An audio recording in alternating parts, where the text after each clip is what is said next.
आज के इस कार्यक्रम में मंच पर उपस्थित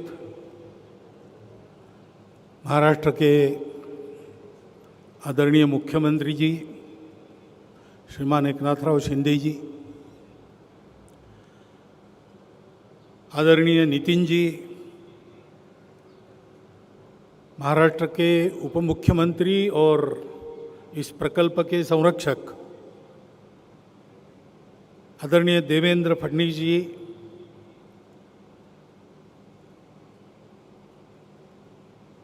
इस संस्था के अध्यक्ष एडवोकेट सुनील मनोहर जी,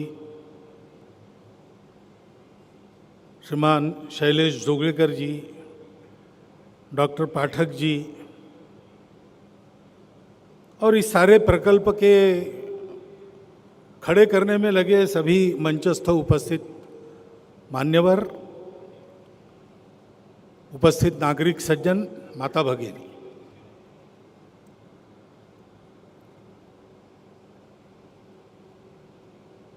सपना देखना और उसका पूरा करना, इसमें बहुत अंतर होता है।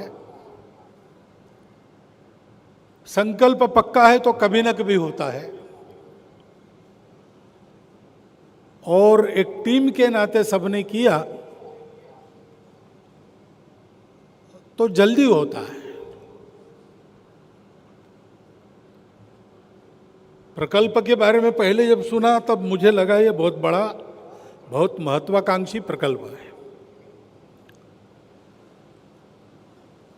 लेकिन जिन्होंने उसको किया था उस संकल्प को, उनको देखने के बाद लगा कि ये पूरा तो हो ही जाएगा। बीच का कुछ कोरोना का कालखंड गया, इसलिए थोड़ा अधिक समय लगा, परंतु एक उत्तम प्रकल्प, समाज की आवश्यकता पूर्ण करने वाला प्रकल्प, मन की भावना से जिसको खड़ा किया गया है, ऐसा प्रकल्प यहां पर खड़ा हुआ है। और इसलिए आशीर्वाद इस शब्द का उपयोग किया गया, परंतु पहला शब्द मेरे मन में आता है शाबाश।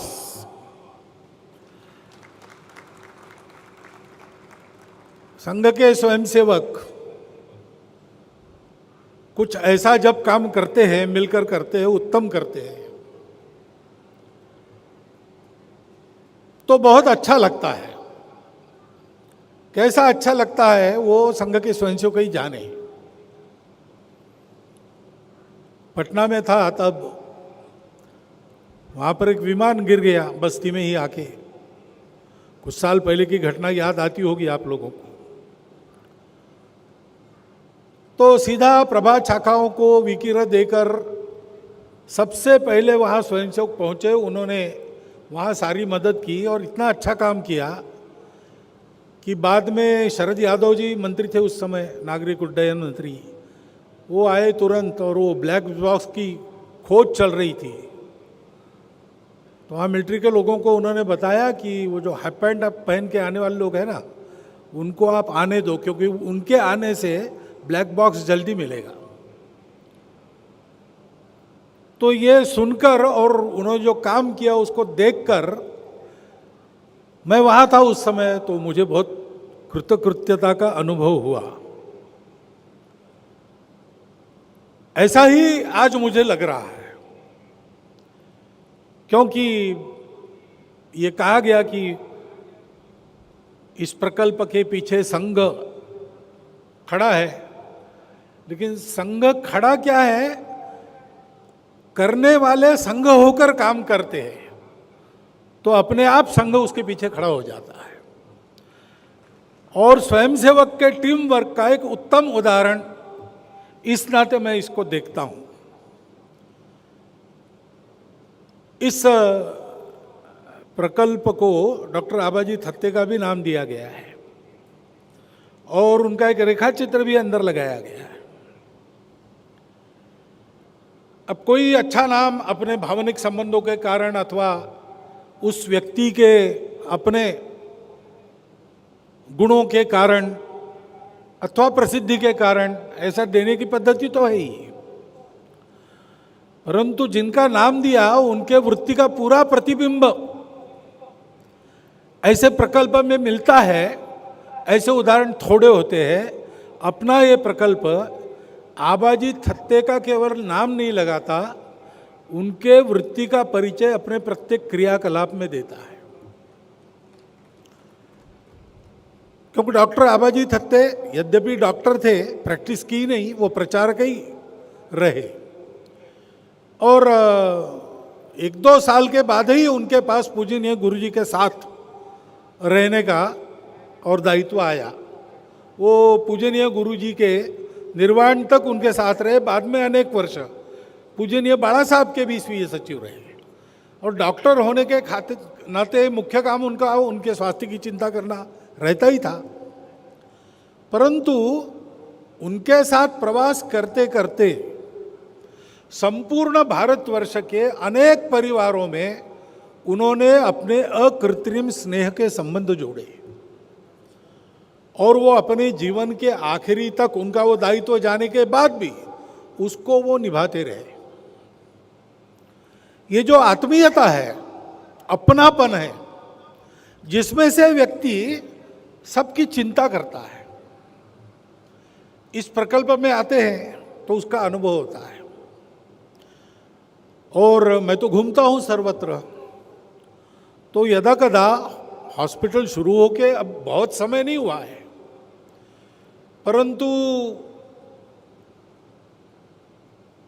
ऐसे प्रांतों में जहाँ से यहाँ लोग आते हैं, वहाँ जाने पर कोई ना कोई मिलता है जो बताता है कि हम वहाँ गए थे, अपने किसी को ले गए थे, या स्वयं मैं गया था।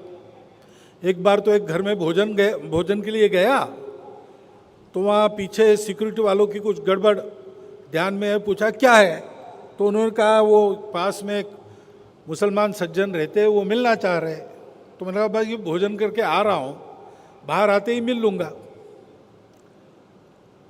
आया तो एक तरुण दंपति थी, उनके पास एक छोटा सा बालक था। उन्होंने कहा हम आपको धन्यवाद देते हैं। मैंने पूछा मुझे धन्यवाद, मेरा आपका तो परिचय है नहीं। बोले नहीं, इसको ब्लड कैंसर हुआ था, हम NCI में गए थे और वहाँ हमको ट्रीटमेंट तो अच्छी मिली ही। दुनिया में इतनी अच्छी ट्रीटमेंट हमको यहाँ नागपुर में घर बैठे कहाँ मिलती अगर ये इंस्टीट्यूट नहीं होती तो। लेकिन उससे भी ज़्यादा उन लोगों के द्वारा जो धीरज मिला और स्नेह मिला, हम तो मानते हैं कि आधा जादू उसका है, हमारा लड़का पूरा ठीक हो गया। ऐसे बिना पूछे बिना बुलाए लोग आके बताते रहते हैं, तब पता चलता है कि आबाजी थत्ते के नाम के साथ आबाजी के अपनेपन का स्वभाव भी इस संस्था के साथ लगा है।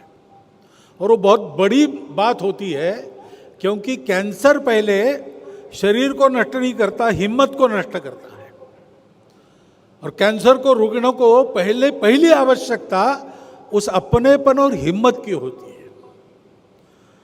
और ऐसी विचित्र बीमारी है कि वो केवल बीमार को नहीं मारती, उसके पूरे परिवार को तबाह कर देती।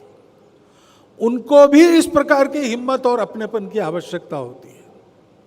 डॉक्टरों की आश्वस्ति ये उनके लिए एक बहुत बड़ा संबल हो जाता है। ये सारी बातें संभल कर यहाँ का काम चल रहा है। और आबाजी की एक विशेषता थी, जो भी काम करते थे वो उत्कृष्ट ही करना, ऐसा कटाक्ष था। किसी से करवाते थे, कोई कर रहा है देखते थे, तो उसको भी उत्कृष्टता के नीचे कुछ भी स्वीकार न करने की सलाह देते और स्वयं वैसा करते थे। इस अस्पताल में पहले से यह प्रण किया है टीम ने कि सबसे उत्तम जो उपलब्ध है वो रुग्णों को मिलना चाहिए। खर्चे का काम है, लेकिन वो खर्चा लेकर भी करना है। गरीब रुग्णों की चिकित्सा निःशुल्क करनी है अथवा बहुत कम शुल्क में करनी है, लेकिन वो सारा खर्चा लेकर करना है, उत्कृष्ट ही करना है। उत्कृष्ट से कम कुछ भी स्वीकार नहीं करना। और ये जो काम करते समय टीम वर्क का परिचय दिया है, उसका भी काम है। क्योंकि अभी तो ये ऐसा खड़ा हुआ है, ये आगे चलेगा, चलना चाहिए, उसी प्रकार चलना चाहिए। अभी जैसा चल रहा है वैसा ही चलना चाहिए। चलता तब रहता है जब एक के बाद एक टीमें उसको संभालती रहती कालांतर में, और जो लोग एक टीम बनकर काम करना जानते हैं वो काम करते करते लोगों का सहयोग लेना और सहयोग में से सहयोगियों को खड़ा करना ये भी जानते हैं। इसलिए मेरा विश्वास है कि जिस वृत्ति से इसको खड़ा किया गया है उसी वृत्ति से यह अस्पताल आगे तक चलता रहेगा।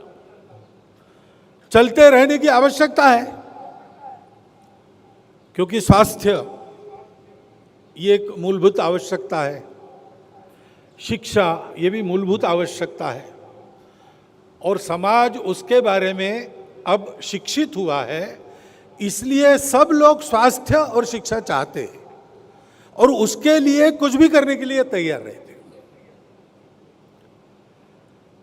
अब स्वास्थ्य और शिक्षा के लिए जो करना है वो शासन प्रशासन तो कर रहा है, परंतु अकेले उनके करने से ये गोवर्धन उठाया नहीं जाएगा, क्योंकि ये सबकी आवश्यकता है। 148 करोड़ के समाज की आवश्यकता है, और इसलिए समाज की ओर से प्रयास खड़े होने चाहिए। जैसे ये एनसीआई खड़ा हुआ है, वो प्रयास खड़े करते समय आवश्यकता जिनकी है, जिनके लिए प्रकल्प है, उनको ध्यान में रखकर सारी बातें होनी चाहिए। जैसा इस बिल्डिंग के कंस्ट्रक्शन से लेकर तो यहां चलने वाले उपचार तक सब बातों में ध्यान में आता है, और इसमें सबका सहयोग भी चाहिए। वो हमारा जिम्मा है। यह प्रकल्प बहुत परिश्रम करके, बहुत साहस करके, उत्तम टीम वर्क को करते हुए परिणाम तक लाया गया है और आगे भी चलेगा। इस प्रकार का बीजारोपण यहां पर हुआ है। प्रेरणा से प्रामाणिक रहकर जिनकी सेवा करनी है उनको केंद्र में रखकर उत्तम से उत्तम सेवा उनको दी जा रही है। ये बहुत अच्छी बात हम सबके लिए है, हम सबको उसका आनंद है। लेकिन साथ साथ हमको ये भी जानना होगा कि हम सब लोगों का दायित्व है कि इसमें कई बातें हमको भी करनी पड़ेगी, हमको भी करनी पड़ेगी। यहाँ तो प्रयत्न हो रहा है, अभी बात चल रही थी कि और रेट्स कैसे कम किए जा सकते हैं, वो तो प्रयास होगा ही, परंतु आखिर उपचार की जितनी कीमत है वो खर्चा होगा ही, उसको कोई टाल नहीं सकता। तो जिनकी क्षमता नहीं है उनको निःशुल्क चिकित्सा देना, कम खर्चे में उनका काम करना, इसके लिए कुछ अधिक धन की आवश्यकता रहेगी। कौन देगा? समाज देगा। एक बार हॉस्पिटल खड़ा कर दिया तो इस टीम का काम समाप्त नहीं होता, वो चलते रहना चाहिए। ऐसी उनको व्यवस्था करनी पड़ेगी। वैसे एक बार हम सब लोगों ने हाथ लगाकर इस हॉस्पिटल को खड़ा कर दिया, जिन जिन के हाथ लगे हैं उनके भी, और अभी तक जिनके नहीं लगे उनके भी, उनको ये सोचना चाहिए कि इसको चलता रखने के लिए भी आगे अपने हाथ लगते रहे। जो धन की मदद कर सकते हैं वो धन की मदद करें, जो प्रत्यक्ष समय दे सकते हैं वो प्रत्यक्ष समय दें। यहां शोध संस्थान चलेगा ही, उससे उपचार की कीमत कैसे कम की जा सकती है, अन्य पैथियों का सहाय लिया जा सकता है क्या, किस प्रकार से लाइफस्टाइल से संबंधित बातें भी यहां जोड़ सकते हैं, जोड़ ही रहे कुछ न कुछ, ऐसा विचार किया जाएगा। और प्रत्यक्ष शोध करके भी चिकित्सा का व्यय कम करने पर भी संशोधन होगा। परंतु इस सारे प्रयास में हमको सतत चलना है, सबको सतत सहयोगी बनकर चलना है। कुछ लोगों की टीम ने किया तो कितना बड़ा खड़ा हो गया, ये हम देख रहे हैं। हम सब लोग अगर इसकी टीम बन जाए तो बहुत आसानी से समाज में जो कैंसर एक संकट लगता है, समस्या लगता है, वो कैंसर संकट और समस्या तो रहेगा ही, परंतु उस संकट का पूर्ण प्रतिकार कर सकते हैं। और संकट आता है तो उसको उल्टा भी सकते हैं, और इसलिए उसको डरने की आवश्यकता नहीं, हिम्मत हारने की आवश्यकता नहीं। अड़े रहेंगे, खड़े रहेंगे, लड़ते रहेंगे तो विजयी होंगे। ये विश्वास सामान्य समाज में और कैंसर के रुग्ण और उनके परिवारों में भी खड़ा होने में देर नहीं लगेगी। वो होना यानी कैंसर नाम की बीमारी का सफल प्रतिकार है, उसके लिए इंस्टीट्यूट खड़ी हो गई है।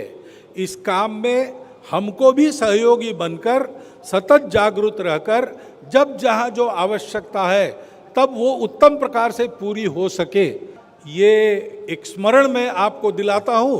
और आज इस संस्था का काम तो पहले से शुरू हो गया है, लेकिन इसके पूरे स्वरूप का आज औपचारिक लोकार्पण हो गया, ऐसी घोषणा मैं करता हूँ। और आप सबके तरफ से और मेरे व्यक्तिगत भी धन्यवाद भी देता हूँ, आशीर्वाद भी देता हूँ और शाबाश भी कहता हूँ, और मेरे 4 शब्द समाप्त करता हूँ।